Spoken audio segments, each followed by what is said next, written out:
delayed disbursement of funds from the National Treasury, and this has paralyzed operations in several counties.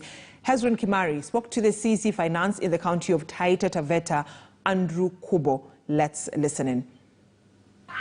Well, under this COVID-19 pandemic, national government and both the county government have really shown a sign of negative impact over the COVID-19 and also other sectors. But today here in Taita Taveta County, we'll be engaging the CC Finance, maybe to give us a brief and also maybe a focus concerning the financial status of this county. Keeping in mind, we have had at least maybe for the last 3 months, the county staff haven't been received their salaries, and also some suppliers have been complaining they have not been paid their debts. Waziri, welcome to KTN News. Kindly tell us a brief, as county government, where are we now concerning financial status? Thank you, Kimari. Well, as a county government, so far to date, we've just received, last week we've received our allocation for February. So which means we are in the month of May. We are behind in 3 months in terms of what is due to the county as per the equitable share. And this means that when we look at it how it should be, we should be paying salaries for February. But as a county, I can confirm that we are in the process of paying our salaries for March, meaning now we'll be left, we'll be behind with 2 months. And I would like to say this, this COVID-19 has affected both the national government and the county government. Why I say this is because when you look at the national government, currently we are not receiving our monthly disbursement as per what is expected within the PFM Act, which requires that these funds should be within the county on the 15th of every month. That's why I can tell you we have that lag. And as a county, we've received it. We received our February allocation last week. Then, when you look at the county, within the county itself, the revenue that we collect, we've had challenges in terms of how are we collecting, how much are we collecting? Because you'll bear me witness, most of the businesses within our county rely so much either on Nairobi or Mombasa. Now, with the recent cessation of Nairobi, there was no movement in between. You do remember that we do get foodstuffs coming in from the county to from other counties, that is the central of Kenya. So you'll find that that flow of business has also been impacted.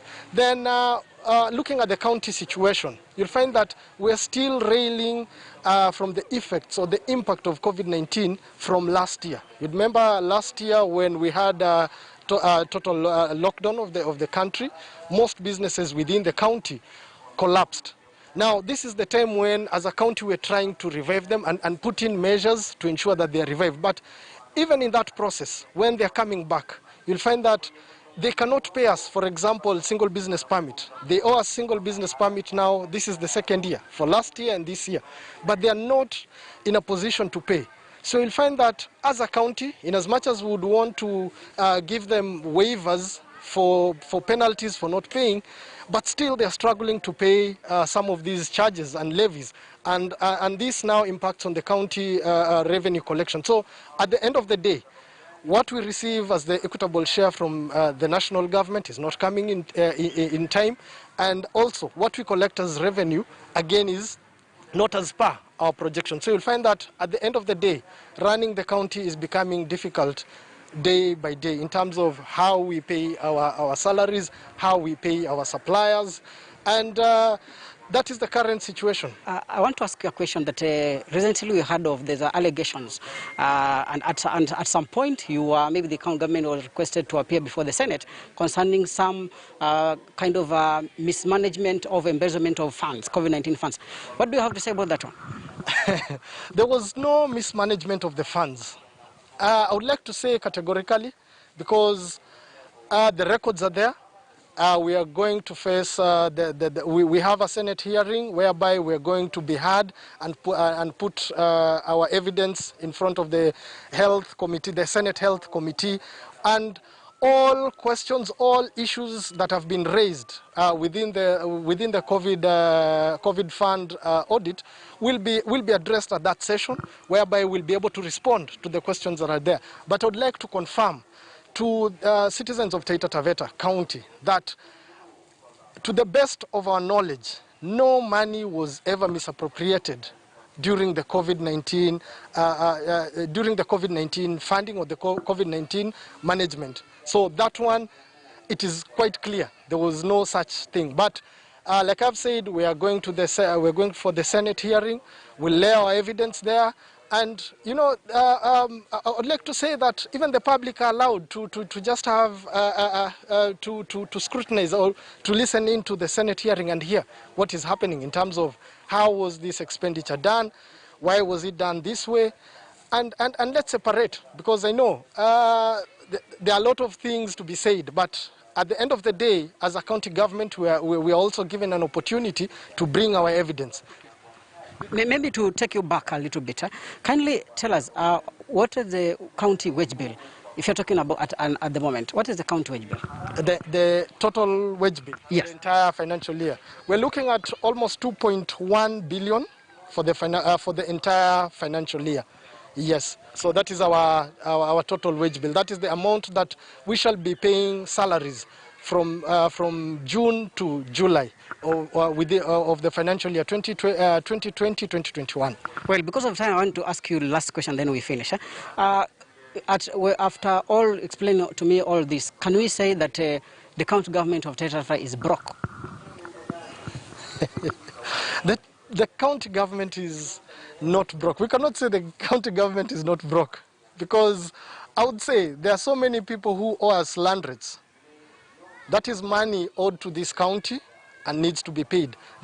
For the county not to be able to pay its own staff for a period of like 2-3 months, does that shows that the county government is broke? No, you can't call it we are broke. We're just facing cash flow challenges. It is purely about cash flow. It is about how do we convert our budget into cash, into liquidity. And like I said, within that budget, I had estimated that we'll be collecting revenue of 363, some of which are lying in terms of the defaulters of land rates, the single business permit land rates. So if they pay us, once the money comes in, then as a county, we are able now to pay our bills in time. So I cannot say the county government is broke. We are just experiencing cash flow challenges at the moment. Well, many thanks. That was the CCM Finance here in Taita County, giving us a brief concerning the financial status of this county. And he is saying that the county government of Taita County is not broke. Reporting for KTN News from Voi, I'm Hezron Kimari. Right, indeed, tough times ahead for some counties who have not even paid their staff, like Taveta County, where the governor is asking the government for a bailout. But then, a short commercial break, 10:26 a.m. on KTN News Center. I still have a lot lined up for you when we come back, so do keep it